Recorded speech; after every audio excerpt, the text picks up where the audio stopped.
Well, in this video, we are going to attempt the question number 2.6. So, we are here to attempt this question. So, we have to go through the question first. सबसे पहले हमें सवाल को अच्छे तरीके से समझना है.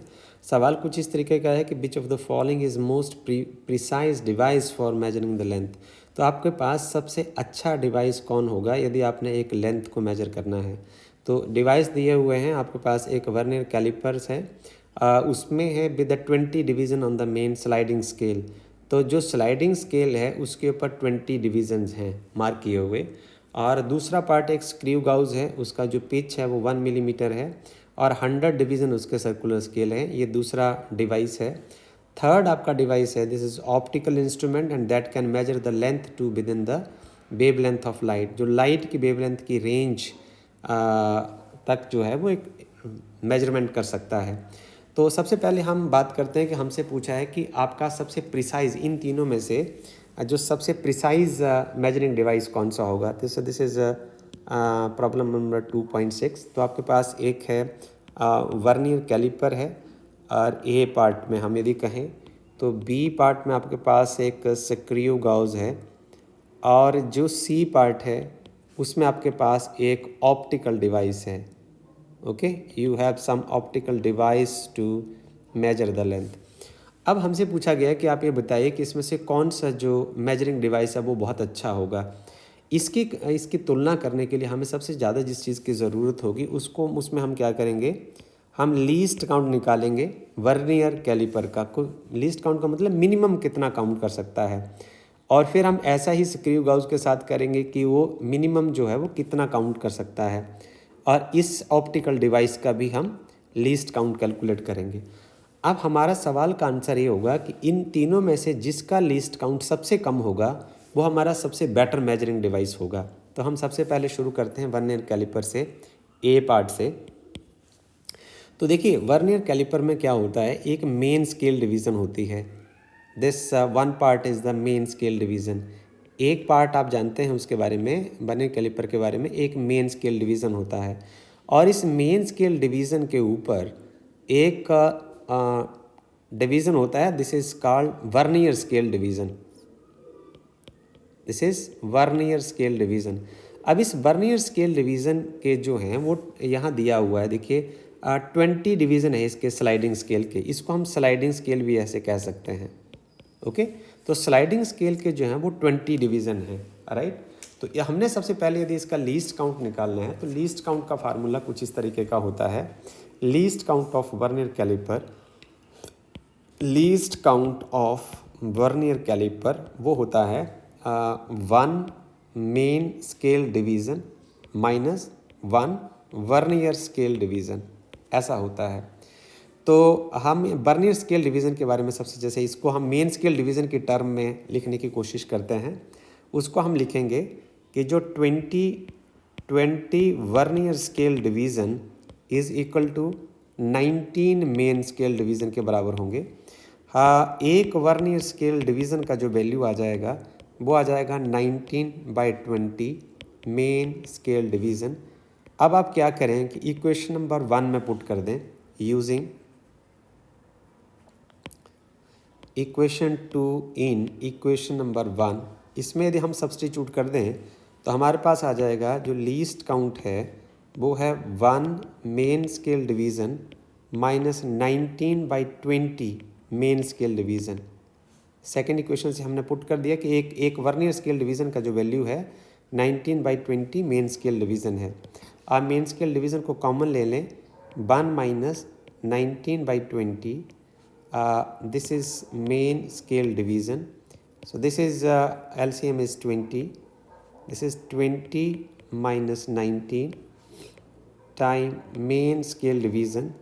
और आपके पास आ जाएगा LCM 20 minus 19 1 and this is main scale division. अब आप ये देखें एक मेन स्केल डिवीज़न की वैल्यू क्या होती है, 1 मिलीमीटर होती है. तो हम यहाँ पुट कर दें. इसको सॉल्व करने के लिए हम एक मैथमेटिकल ट्रिक का इस्तेमाल करते हैं. हम 100 से गुणा कर देते हैं और 100 से भाग कर देते हैं, और 1 मिलीमीटर की वैल्यू को हम 10⁻³ मीटर में चेंज कर देते हैं.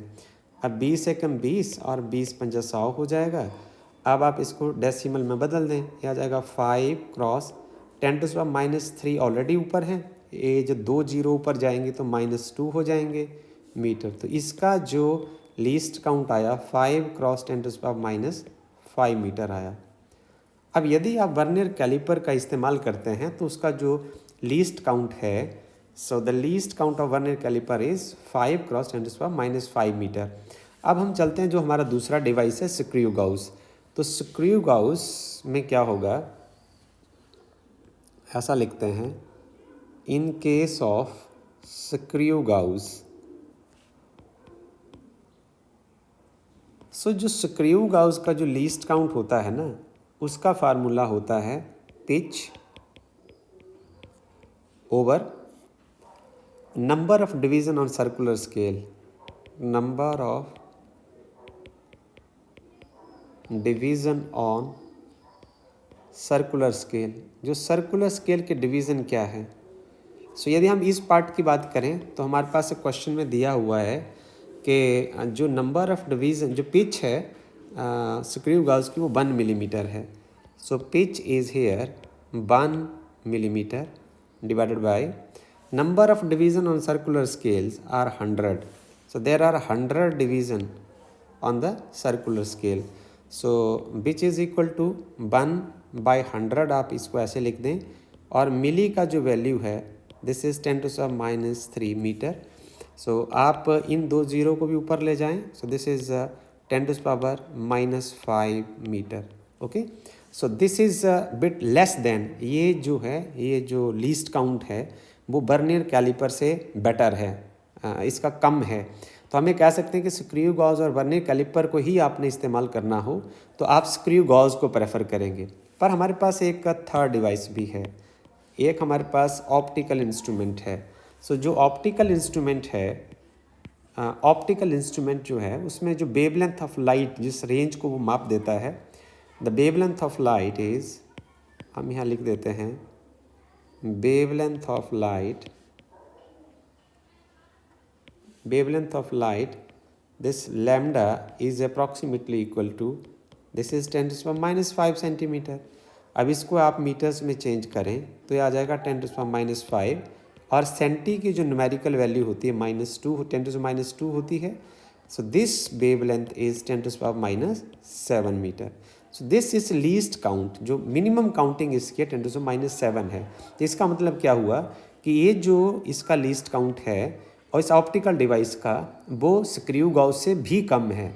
इसका आंसर क्या हुआ, तो हमें कह सकते हैं the most precise measurement is the optical instrument. Answer हम ऐसा लिख सकते हैं, the most precise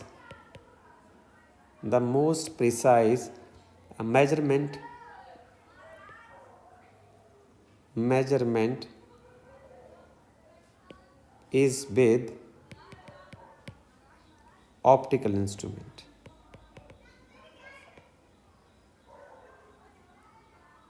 It is with optical instrument. Okay, so this is all about this question number 2.6. So now we will shift our discussions to question number 2.7 now. So we will go for question number 2.7. इसमें कहा कि एक student measure the thickness of human hair by looking at it. एक जो बच्चा है वो human hair की थिकनेस को मापता है with the help of the microscope, और ऐसे माइक्रोस्कोप का इस्तेमाल करता है जिसकी मैग्नीफिकेशन जो 100 है। सो मैग्नीफिकेशन को हम m से डिनोट करते हैं और इसको हम लिख देते हैं, इसका वैल्यू 100 दी हुई है। And he makes the 20 observation and find the average width of hair in the field of view of the microscope is 3.5 millimeter. So average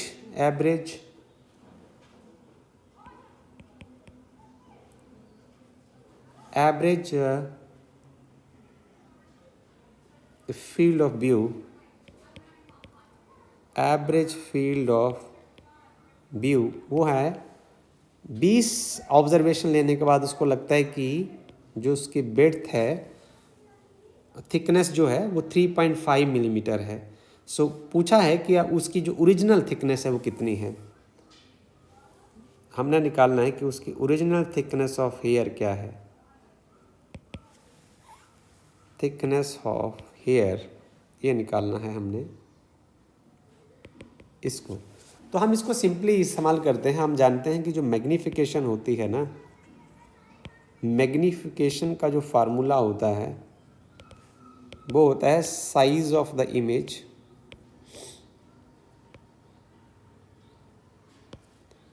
to the size of the object. तो ये size कौन सा है जो आपको किसी instrument की help से दिखा है, और ये साइज़ कौन सा है जो उसका साइज़ ओरिजिनली है नेक्ड आइज से जब आप उसको देखते हैं। तो यहाँ हम वैल्यू सब्स्टिट्यूट करते हैं। ये वाला पार्ट जो है वो आपसे पूछा है, इस वाले पार्ट में मैग्नीफिकेशन जो है 100 दी हुई है, साइज़ ऑफ द इमेज जो है वो 3.5 मिलीमीटर आपको दिया हुआ है। तो ये आपने निकालना, तो आप इसको मैथमेटिकल ट्रिक इस्तेमाल कर लें। यहाँ आप लिखें size of the object. Object का साइज क्या होगा? Size of image divide by magnification. Now divide by magnification, so this should be at 3.5 milli, means का न्यूमेरिकल वैल्यू 10⁻³ हो जाएगा metre, divide by magnification is 100। तो आप इसको ऊपर ले जाएं, you will find that 3.5 cross 10⁻³ already है, ये 2 0 ऊपर जाएंगे तो -2 और हो जाएगा। तो ये जो साइज़ है वो 3.5 क्रॉस 10⁻5 मीटर की स्केल में रहेगा। Okay, so this is all about and if you like to write it in terms of millimetre से भी आपको देख रखना हो तो हम इसको ऐसे रख सकते हैं। तो ये आ जाएगा 0.035 millimeter. Okay, so this is all about this video. Thank you.